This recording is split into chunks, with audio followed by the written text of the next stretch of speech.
कामदा एकादशी।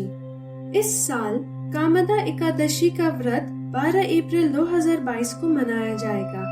आइए हम Insta astro के माध्यम से जानते हैं कामदा एकादशी की व्रत कथा के बारे में। एक बार राजा दलित ने गुरु वशिष्ठ से पूछा, हे गुरुदेव, चैत्र माह के शुक्ल पक्ष की एकादशी का क्या नाम है? उसमें किस देवता की पूजा होती है तथा उसका क्या विधान है? आप कृपा करके बताइए। मुनि वशिष्ठ ने कहा, हे राजन, चैत्र माह के शुक्ल पक्ष की एकादशी का नाम कामदा एकादशी है। इस दिन भगवान विष्णु की विधि पूर्वक पूजा करने से सारे पाप नष्ट हो जाते हैं। इस एकादशी व्रत के उपवास से मनुष्य निकृष्ट योनि से मुक्त हो जाता है और अंततः उसे स्वर्ग की प्राप्ति होती है।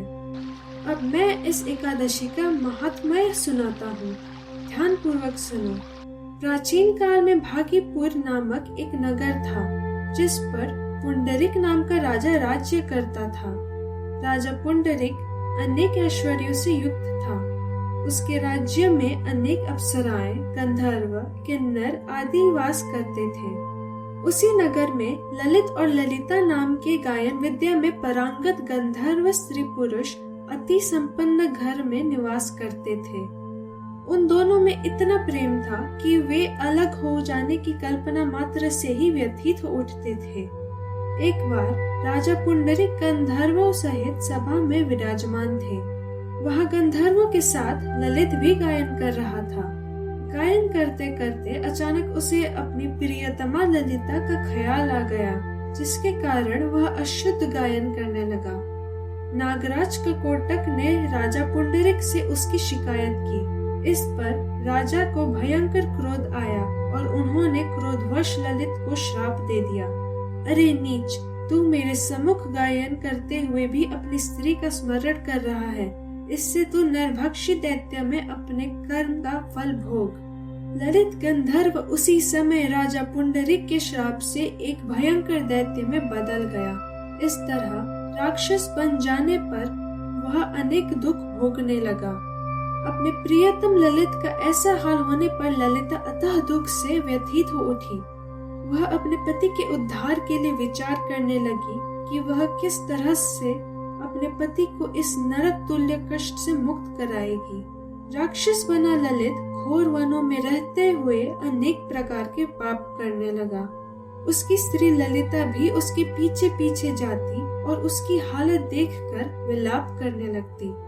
एक बार वह अपने पति के पीछे पीछे चलते हुए विंध्याचल पर्वत पर पहुंच गई। उस स्थान पर वह श्रृंगी मुनि के आश्रम में गई और मुनि के सामने पहुंचकर दंडवत प्रणाम कर विनीत भाव से प्रार्थना करने लगी कि वह किस तरह से अपने पति को इस नरक तुल्य कष्ट से मुक्त कराएगी।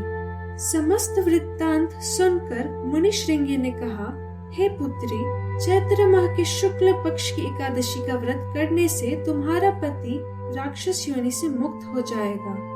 ऋषि के कहे अनुसार ललिता ने श्रद्धा पूर्वक व्रत किया और द्वादशी के दिन ब्राह्मणों के समक्ष अपने व्रत का फल अपने पति को दे दिया और ईश्वर से प्रार्थना करने लगी, हे प्रभु, मैंने जो यह उपवास किया है उसका फल मेरे पति देव को मिले, जिससे उनकी राक्षस योनि से शीघ्र ही मुक्ति हो। एकादशी का फल देते ही उसका पति राक्षस योनि से मुक्त हो गया और अपने दिव्य स्वरूप को प्राप्त हुआ। वह अनेक सुंदर वस्त्रों तथा आभूषणों से अलंकृत होकर ललिता के साथ पुष्पक विमान पर बैठकर विष्णुलोक को चला गया। इस उपवास को विधि पूर्वक करने से सभी पाप नष्ट हो जाते हैं। इसकी कथा व महात्म्य के श्रवण व पाठन से अनंत फलों की प्राप्ति होती है। इस तरह के धार्मिक व्रत की कथा तथा उसके महत्व को सुनते रहने के लिए हमारे इंस्टा एस्ट्रो चैनल पर बने रहें।